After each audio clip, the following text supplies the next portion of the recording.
April måned har været en fuldstændig vanvittig måned på aktiemarkedet. Mine aktier er alene steget 194.000 kroner i april måned. Det er fuldstændig vanvittigt. I denne her video kommer jeg til at gennemgå, hvordan min portefølje har klaret sig, hvad jeg har købt og solgt, hvor mange penge jeg har overført til mine investeringer. Jeg kommer også til at gennemgå mit budgetskema, så jeg kan vise, hvad jeg har tjent og hvad jeg har brugt af penge den her måned. Hvis du synes, det lyder spændende, så tag og læn dig tilbage og find noget godt at drikke.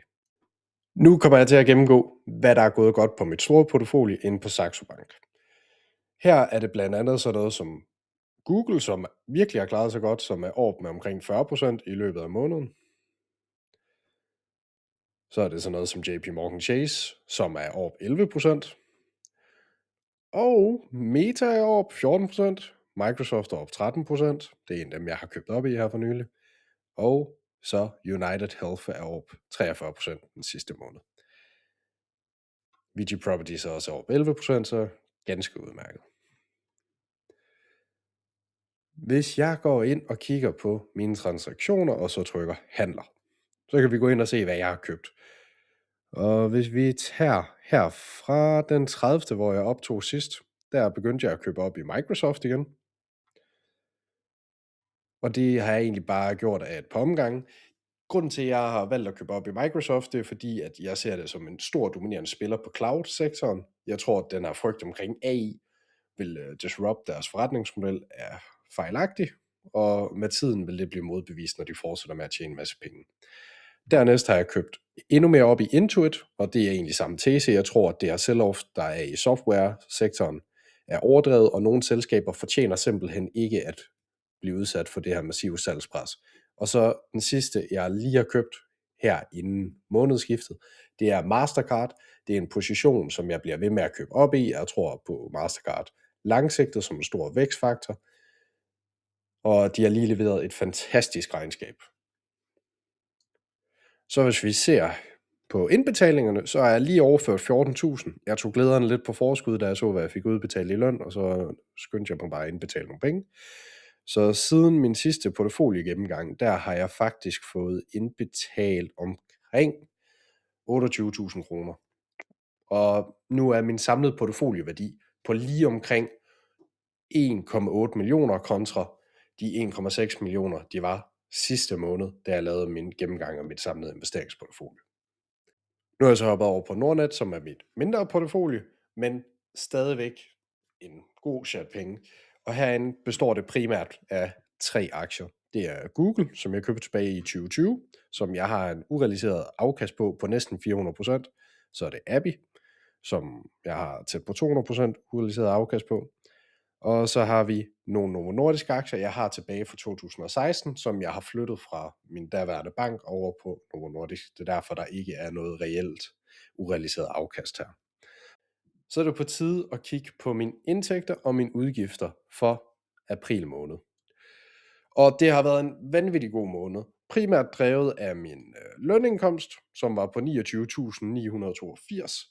Det er sådan nogle måneder, der får jeg 4 ugers løn, og nogle måneder får jeg 5 ugers løn. I den her måned har jeg fået 5 ugers løn, og jeg har fået lidt søn- og helligdagspenge udbetalt. Derudover de store drivere til den her flotte månedsløn, det har været udbytte for VG Properties og JP Morgan, og så et par mindre udbytter der henad. Og så har jeg også en mærkelig ting her, andel af boligudgifter. Der hopper jeg lige herover, hvor jeg har lavet en illustration af det. Det er sådan, at mig og min kæreste, vi bor i mit hus, men vi deler udgifterne 50-50, justeret for 2 ting. Det første, det er afdrag på realkreditlånet. Det skal hun selvfølgelig ikke være med til at betale. Der får jeg en mindre gæld. Og det andet er renteudgifter efter skattefradrag. Så efter det er fratrukket, så deler vi renteudgifterne.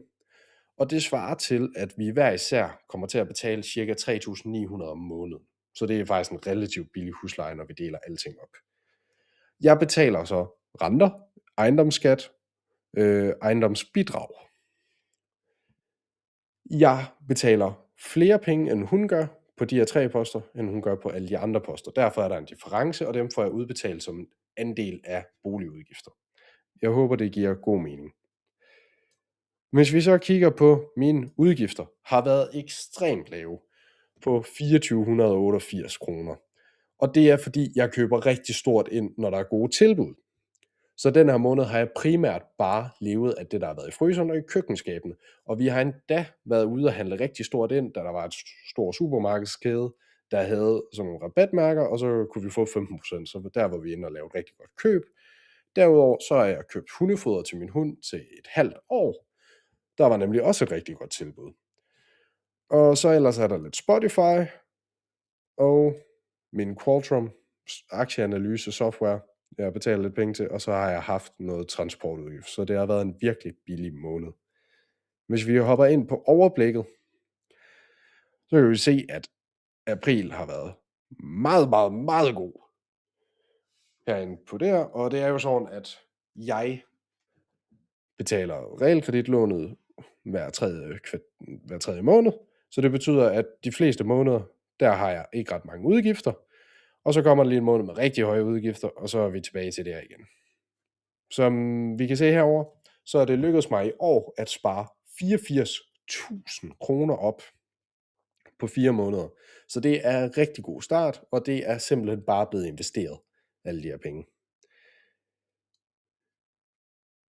Og vi kan se herover, at bolig faktisk udgør klart den største del af det, som er 60%. Så mad på 26% og diverse på 13%. Jeg håber på, at min diverse post kommer til at skrumpe i løbet af året, når det bliver jævnet mere ud. Hvis vi så kigger hernede, så kan vi se, at den der tager jeg sletter. Nej. Bare lige for, at det ikke ser alt for galt ud. Så er mit gennemsnitlige månedlige udgifter nu på 10.000 kroner. 10.200. Mit estimat er 11.666, så lige nu er jeg indenfor. Det bliver spændende at se, hvad det er, når jeg kommer hen i juni, og har betalt mit realkreditlån for det kvartal, hvordan det så ser ud. Og min gennemsnitlige månedlige indtægt har været 31.496 kroner. Så er rigtig fin difference der. PT er opsparingsprocenten på 67, men den kommer nok til at falde tættere på 60.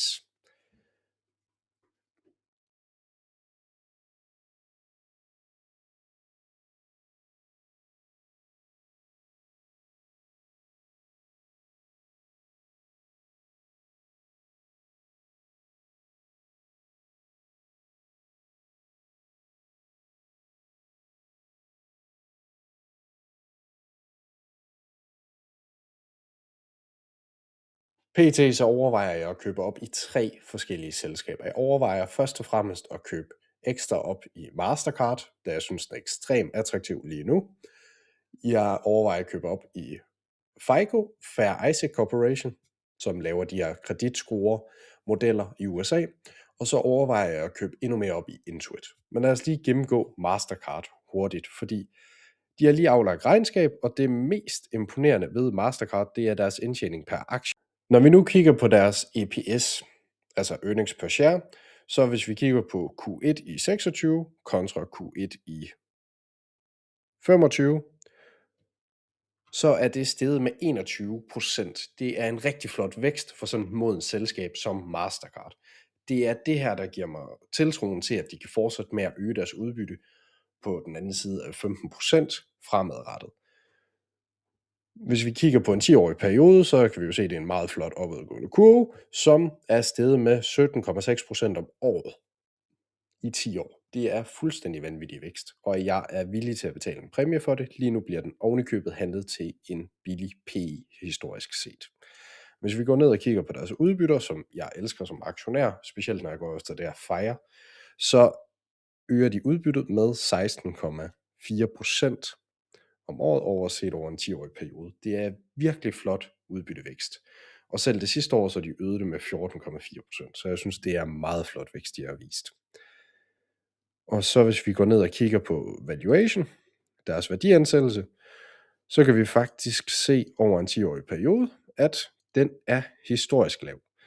Og hver gang, at den har været nede omkring 28 PE, som den er lige nu, lige omkring 29, så er der ikke gået ret lang tid, inden den er spiket op igen til den anden side af 40 PE. Så historisk set er det et godt tidspunkt at købe Mastercard. Derfor har jeg tænkt mig at load the boat on den her aktie. Så er der min anden overvejelse. Det er FICO. Det er det er et selskab, der laver de her klassiske kreditvurderingssystemer i USA, som bliver brugt til alt fra at vurdere privatkunders kreditværdighed i forhold til billån, kreditkort eller et hus. Så når de skal igennem der, så tager de en FICO-score. De har historisk set kostet sådan noget 25 cents. Nu har de sat prisen op over en 5-årig periode til $1 som standardpris på de fleste modeller. Nogle er endda steget til $5. Men det er her, de virkelig har øget deres indtjening. Og det kan vi se på deres omsætning her, at den er steget rigtig pænt de sidste par år. Det har bare skabt en del frygt i markedet, fordi er det for et stort monopol? Er der er der nok konkurrence på markedet, når de kan gøre det her? Så nu er der kommet mere konkurrence ind.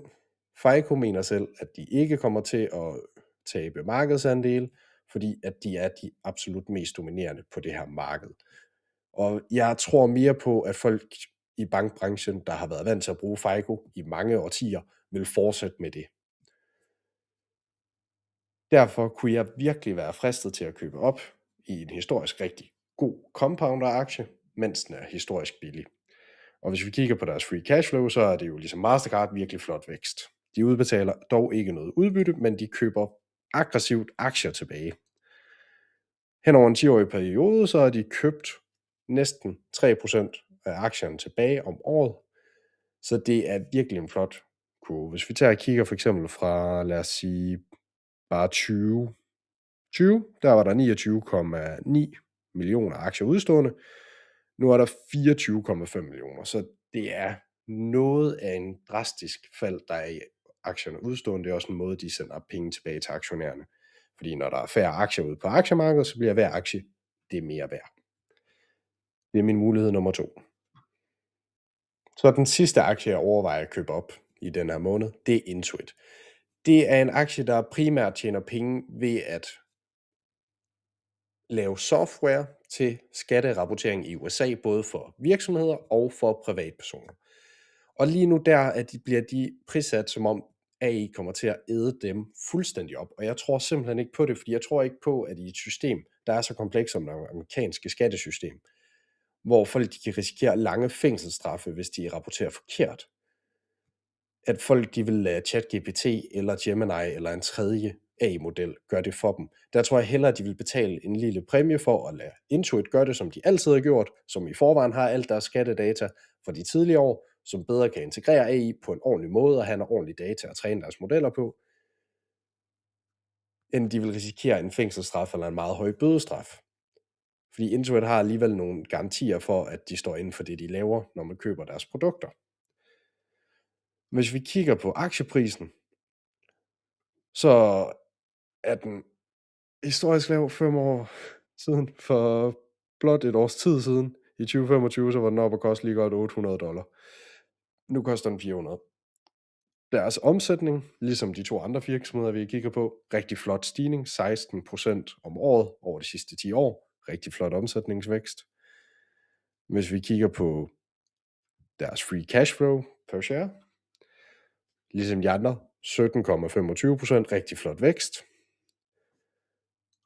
Ligesom Mastercard har de et rigtig flot voksende udbytte, som er steget med 14,8% hen over de sidste 10 år om året. Og sidste år var det endda lidt højere på 15%. Det har det også været for 2 år siden, og det har det været de sidste 5 år. Så der er faktisk en lille acceleration i deres udbyttestigning modsat de andre. Det er så et firma, som har en lille smule aktieudstedning. Og det er primært til deres medarbejdere i form af medarbejderaktier som en del af deres lønpakke. Og så hvis vi kigger på værdiansættelsen, kan vi se, at den plejer at blive handlet til et PE mellem 50 og 60. Lige nu bliver den handlet til et PE på 25. Hvis vi kigger på free cash flow yield, så er det også historisk højt, så det er virkelig et billigt tidspunkt at købe into Intuit. Og jeg tør godt at tage den her chance, fordi at hvis jeg har ret i min tese om, at Intuit ikke bliver disrupted af AI, så kommer den til at stige rigtig meget, og så kommer jeg til at tjene en masse penge, både på kursgevinsten og få et rigtig godt udbytte, der stiger. April måned har været fuldstændig fantastisk. Jeg regner ikke med, at den kommende måned bliver lige så god, men det jeg kan kontrollere, det er at sørge for, at jeg ikke bruger særlig mange penge. Sådan at jeg kan opnå mit mål om at blive økonomisk uafhængig som 42-årig. Så hvis du kunne tænke dig at følge med i min rejse imod det mål, så tag og tryk på subscribe-knappen, og hvis du kunne lide den her video, så giv den meget gerne et like, og skriv en kommentar ned i kommentarfeltet. Det er noget, der vil hjælpe min video utrolig meget. Tak fordi du så med.